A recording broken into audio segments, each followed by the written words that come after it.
కళాకారులకు, ప్రేక్షకులకు మా నాటకాలను ఆదరిస్తున్న కమిటీ వారందరికీ నమస్కారం. నేను మీ దీపాల తారక సాయినాథ్.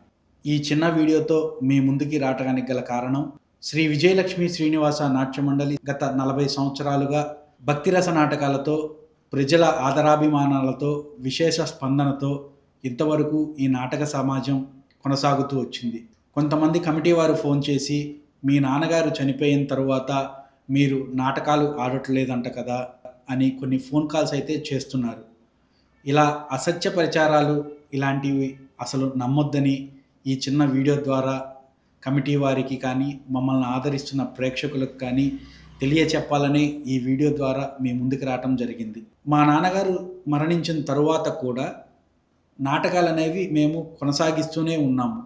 కానీ కొంతమంది కమిటీ వారు నాకు తెలియక కానీ, లేకపోతే అట్లా వారు ఫోన్ చేసినప్పుడు నేను అందుబాటులో లేకపోవటం కానీ జరుగుతుంది. కానీ నాటకాలు ఆడట్లేదంట అనే అలాంటి మాటలు ఏ కమిటీ వారు నమ్మవద్దు.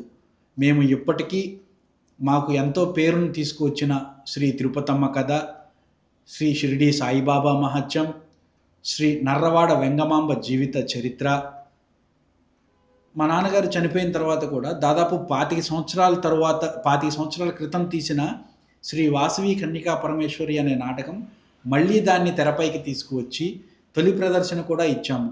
అదే శ్రీ వాసవి కన్నికా పరమేశ్వరి జీవిత చరిత్ర. ఈ నాటకంతో పాటు శ్రీ స్వామి అయ్యప్ప, శ్రీ వీరబ్రహ్మేంద్ర స్వామి జీవిత చరిత్ర, ఈ నాటకాలన్నీ కూడా మా నాన్నగారి ప్రత్యేకతలు. ఎందుకు అంటే వేరే నాటకాలు చాలామంది ప్రదర్శిస్తూ ఉంటారు. కానీ ఇలాంటి భక్తిరస నాటకాలు ప్రదర్శించాలి అంటే ఈ ఆంధ్రప్రదేశ్లో తెనాలి దీపాల సుబ్రహ్మణ్యం ట్రూబ్ అనే అంటారు.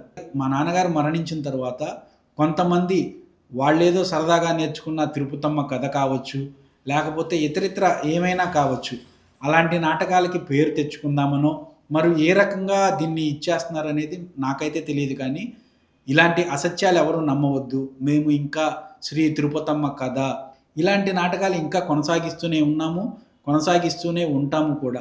మాకు బ్రతుకునిచ్చింది ఈ నాటకం, మాకు బ్రతుకును నేర్పింది కూడా ఈ నాటకమే. కాబట్టి ఈ నాటకాన్ని ఎప్పటికీ మర్చిపోము. కాకపోతే మాది ఒక చిన్న మనవి, కమిటీ వారు కూడా అర్థం చేసుకోండి. ఒక నాటక సమాజం చేత నాటకం ఆడియాలంటే ఖర్చు ఎంత అవుతుంది, వాళ్ళు వెహికల్ ఎలా వేసుకురావాలి, వాళ్ళు ఎంత ఇది చేయాలి. దాదాపు మాకు ఒక ట్రూబ్లో ఒక నాటకం ఆడాలంటే ఒక ట్రూబ్లో దాదాపు వేసుకుంటే 15 నుంచి 20 మంది యాక్టర్లు ఉంటారు.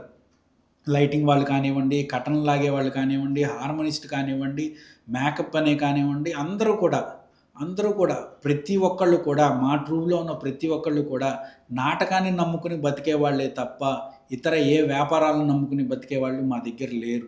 ఎందుకంటున్నానంటే కొంతమంది కమిటీ వాళ్ళు ఇటీవల 10,000 ఇస్తాం నాటకానికి, 15,000 ఇస్తాం, 20,000 ఇస్తాం అంటున్నారు. అసలు 20,000కి 20 మంది ఆర్టిస్టులతో ఒక లారీ వేసుకుని అసలు డీజిల్ రేట్ ఎంత ఉంది, పెట్రోల్ రేట్ ఎంత ఉంది, పోనీ అసలు ఎవరికి ఎంత కిరాయి వస్తుంది.